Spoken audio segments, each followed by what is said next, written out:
Hi, I'm Jenna. My life, pretty much like my coding, was streamlined, efficient, logical.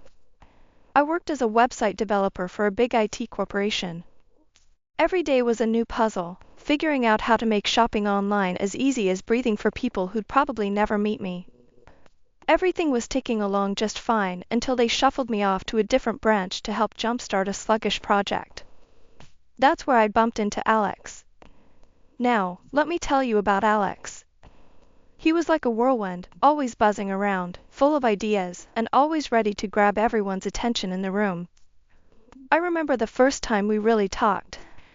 It was by the coffee machine, that old sputtering beast that was the unofficial meeting spot in the office. I was trying to figure out why it hated me when he sauntered over. Struggling?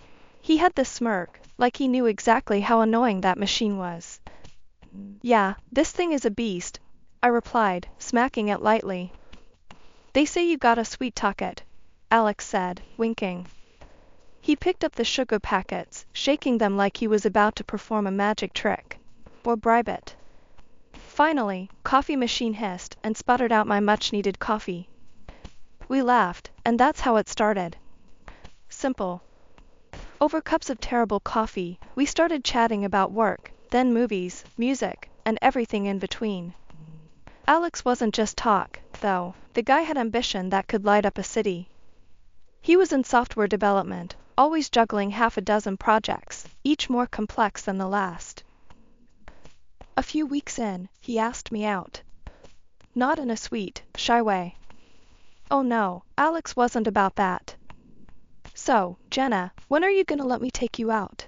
I promise an evening not as bitter as this office coffee he'd thrown down, grinning over his mug. Dating him was a whirlwind. He was passionate, always pushing boundaries, making plans. We hit off so well that when it was time for me to head back to my old department, the thought of not seeing him every day was a downer.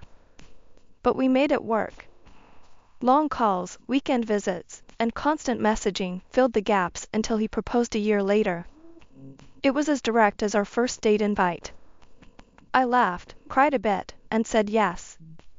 Soon, I met Alex's mother, Judith, a warm and inviting woman who welcomed me with open arms. Our connection was instant, bonded over Sunday dinners, and shared stories of Alex as a cheeky child. The wedding was modest but beautiful, held in a small garden with our closest friends and family. It was perfect, filled with laughter, good food, and dancing under string lights. After our wedding, Alex moved into my apartment. It felt like the start of something wonderful, with every evening a chance to dream together. Life with Alex was never dull. We'd spend our weekdays buried in work, me at my corporation, and him at his buzzing tech startup. When the weekend rolled around, we'd switch off our work modes.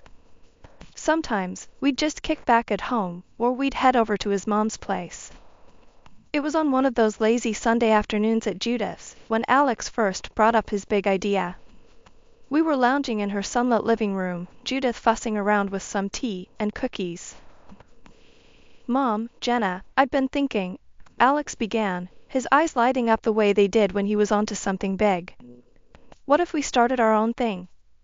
A platform for manufacturers to sell their products directly to customers. I remember looking over at Judith, who just shrugged as if to say, he's your husband, you deal with it. Alex, that sounds huge, I said, trying to keep my voice light. But starting something like that from scratch? It's a lot of money, a lot of risk. But think about the potential, Jen. We could build something amazing, all our own, he pressed, his enthusiasm bubbling over. I loved his passion, really, I did. But practicality was screaming in my ear. I know, love, but we need a solid plan. It's not just about having the idea, it's about making it work financially. Judith nodded, handing us our tea with a cautious smile. Alex leaned forward, his hands animated as he spoke. I've already looked into it. We can take out a loan, get started with a small team. I've even got some contacts ready to jump on board as soon as we say go. I took a deep breath, the weight of his expectations pressing down on me. Alex, starting a business on a loan is risky.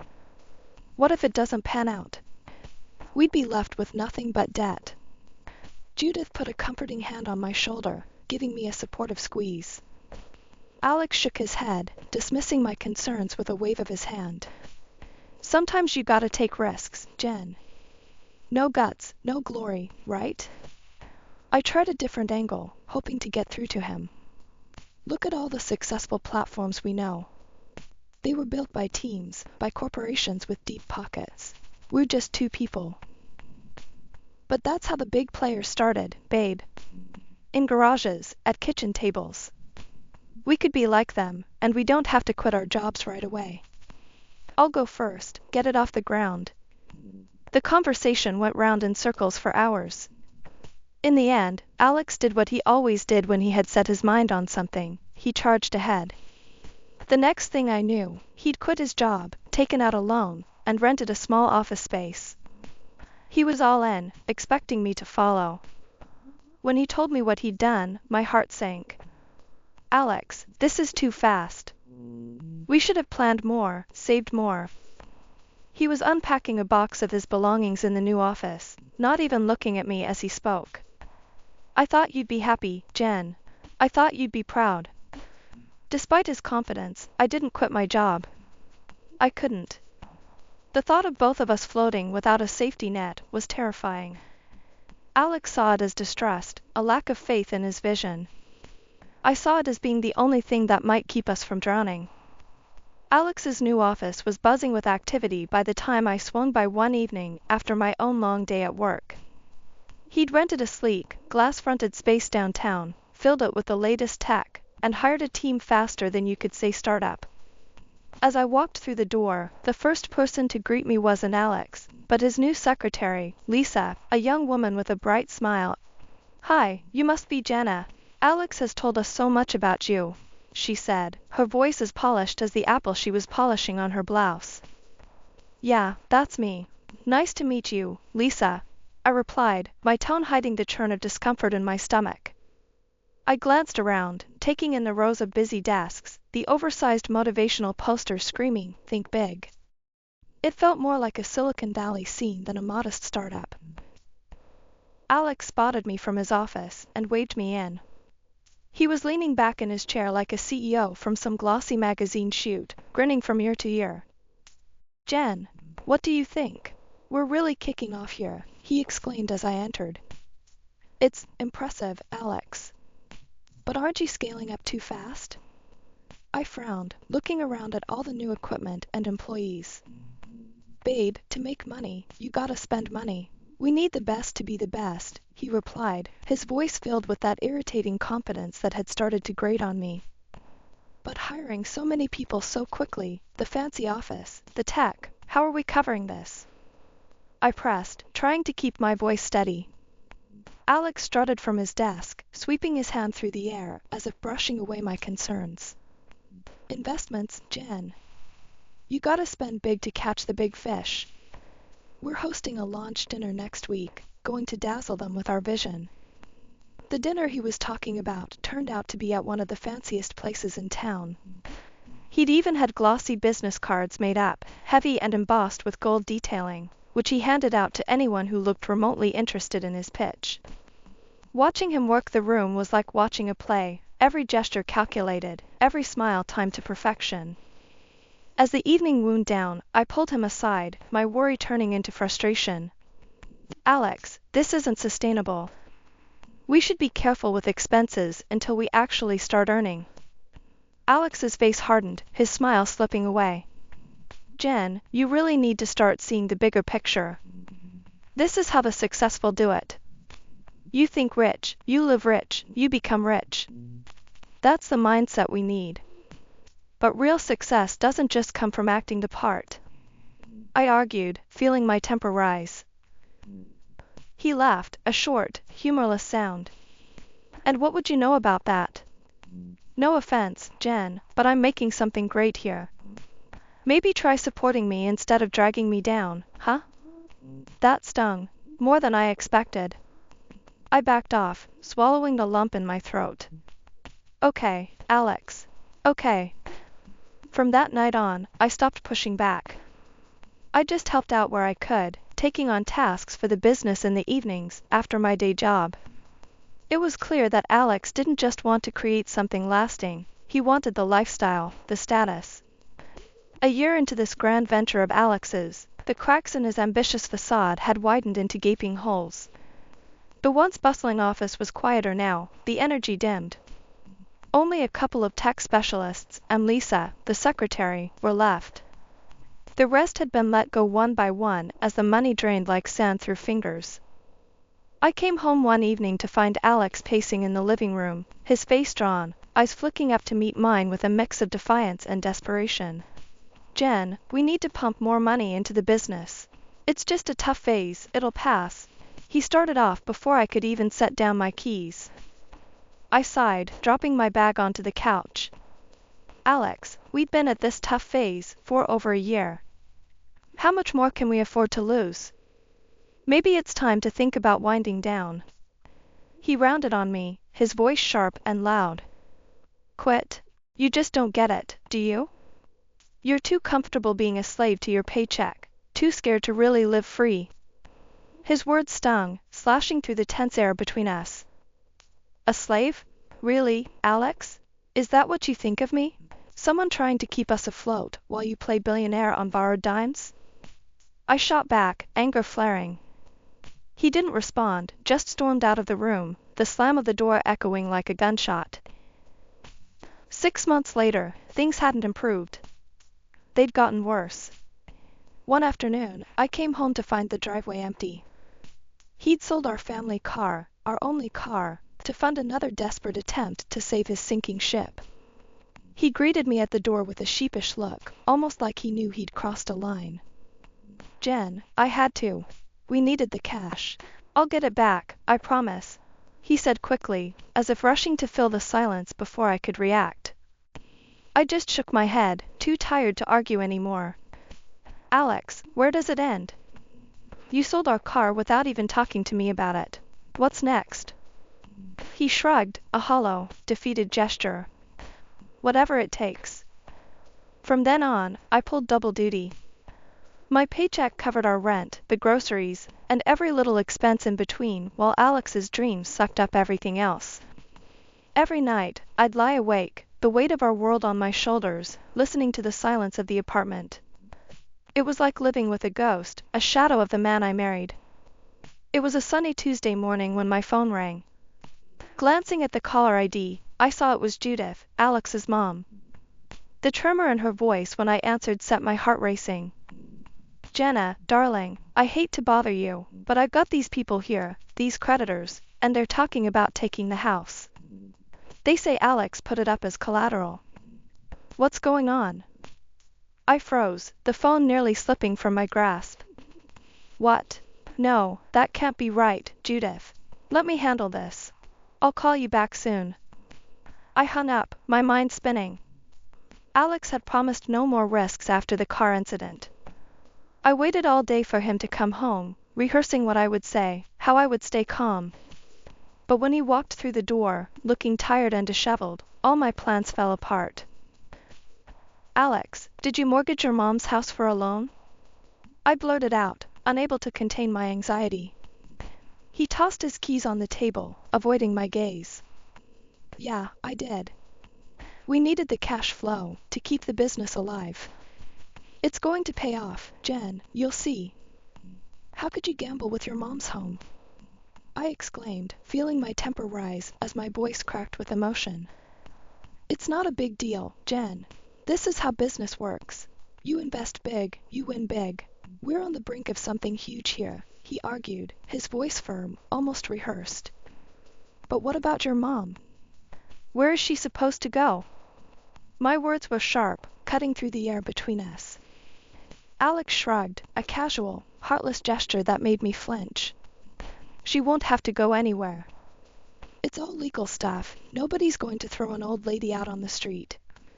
Plus, our state has mild winters. She'll manage if it comes to that." The ease with which he dismissed the gravity of the situation horrified me.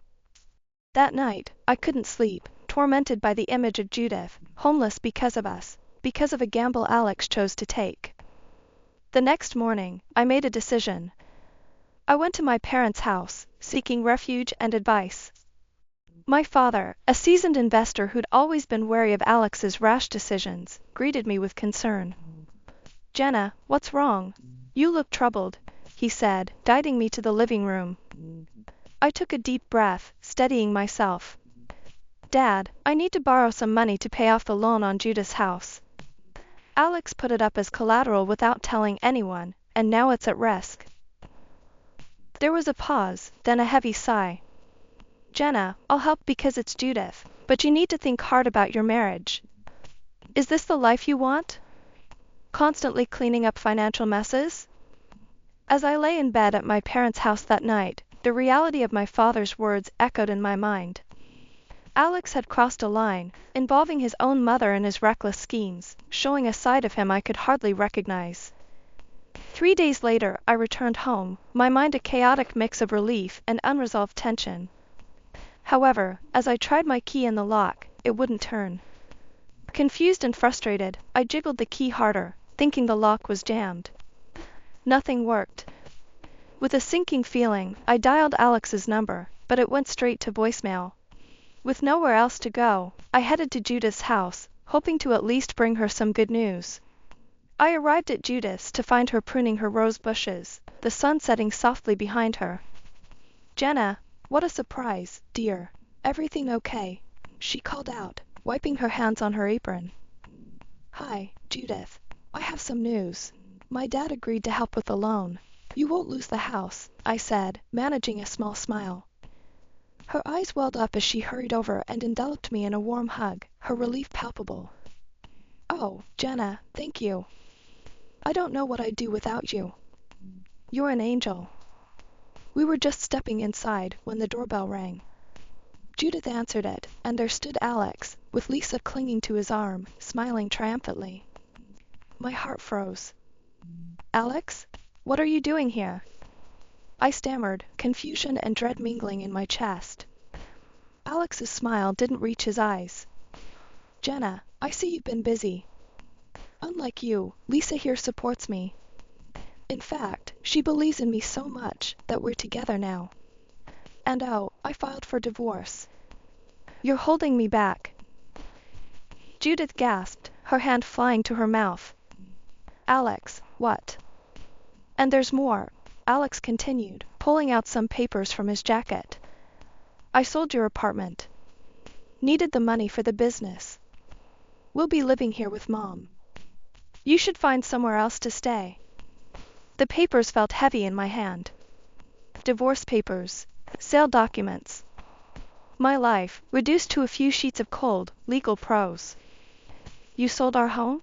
How could you?" I whispered, my voice breaking. Lisa sneered, clinging tighter to Alex. "Because we're going places, Jenna. And you're just dead weight." Judith's face reddened with anger. She grabbed a nearby kitchen towel and attacked Alex and Lisa with it.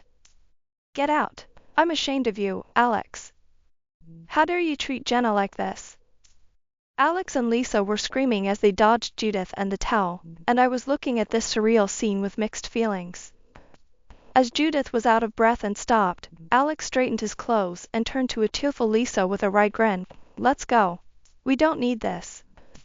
Before he could leave, Judith turned to me, her eyes fierce with resolve. "Jenna, dear, I'm signing this house over to you. You saved it. It's yours." Alex stopped in his tracks, his face a mask of disbelief. "Mom, you can't." "I can, and I will. Now get out. Take your friend and leave my house." The door slammed behind them, leaving a stunned silence. Judith turned to me, her expression softening. "Stay here, Jenna, as long as you need." After the betrayal and upheaval of the last few days, I was emotionally drained but determined to set things right. Following my father's advice, I met with a lawyer he recommended, a sharp, no-nonsense woman named Ms. Thompson. Over coffee in her stark, uncluttered office, we laid out the details of my case against Alex. "So, he sold the apartment without your consent?" Ms. Thompson asked, her pen poised over her notepad. "Yes, and probably forged my signature to do it," I replied, feeling a mix of anger and disbelief as I handed her the fraudulent documents. Ms. Thompson's eyes narrowed. "We'll take this to court. I'll file for the immediate reversal of the sale and push for a fraud charge."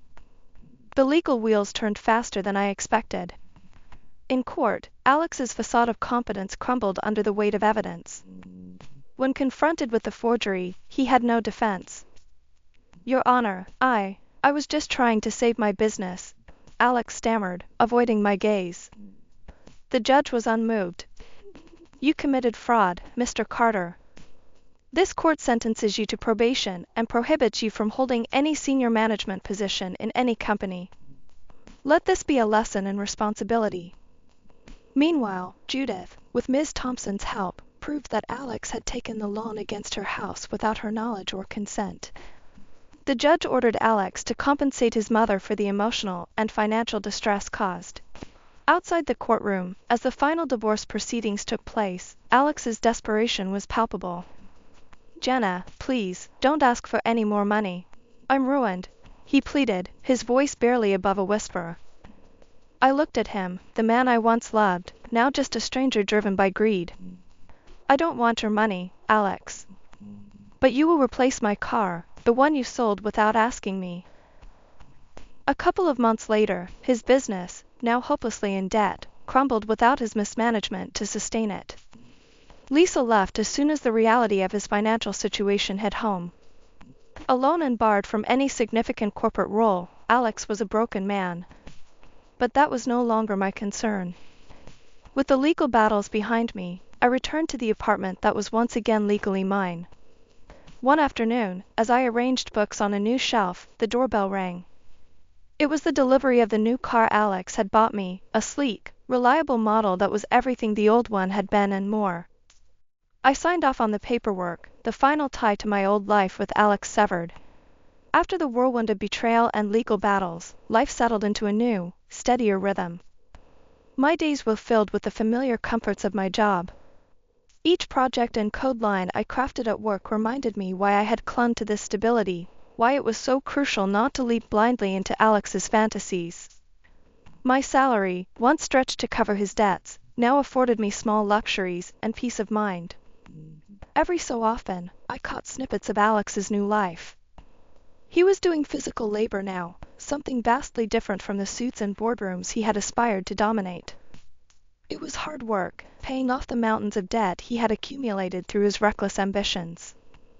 I felt a twinge of something, pity, perhaps, or just relief, that it was no longer my disaster to manage. Despite everything, Judith and I remained close. Our bond, forged in the fire of Alex's deceit, had only strengthened. She often joked, "You got rid of the worst part of our family and kept the best," during our weekly coffee meetups. Her laughter was a balm to the still tender parts of my heart. One breezy Saturday afternoon, we sat in her garden, the late spring blooms a burst of color against the green. Judith had just come back from her lawyer's office, a stack of papers in hand. "Jenna, I've made it official," she said, handing me a document. "The house will be yours one day. Not that I'm planning on going anywhere anytime soon." I took the papers, a lump forming in my throat. "Judith, you don't have to do this. You've already given me so much." She waved me off, her voice firm but kind. "I want to, dear. You saved this old house, you saved me. It's only right." We spent the afternoon reminiscing and planning future renovations to the house, small projects we could tackle together. As the sun dipped lower, casting long shadows across the yard, Judith leaned back in her chair, her eyes thoughtful. "You know, Jenna, I always thought it was the big, explosive moments that defined us. But it's not. It's the quiet days, the simple acts of kindness, the steady work. That's what really builds a life." Her words echoed in my heart as I drove home later. She was right. Life wasn't about the dramatic falls or the swift climbs, but about the steady, often unnoticed, day-to-day resilience. Back at my apartment, I looked around at the space that had once been a shared dream, now solely mine. It was quieter, simpler, less extravagant than Alex had wanted it to be, but it was real and it was mine. The next morning, as I prepared for work, I felt a deep sense of gratitude. Grateful for the job that had sustained me, for Judith's unwavering support, and for the lessons learned. I was grateful, too, for my own strength, which had carried me through the storm and out the other side.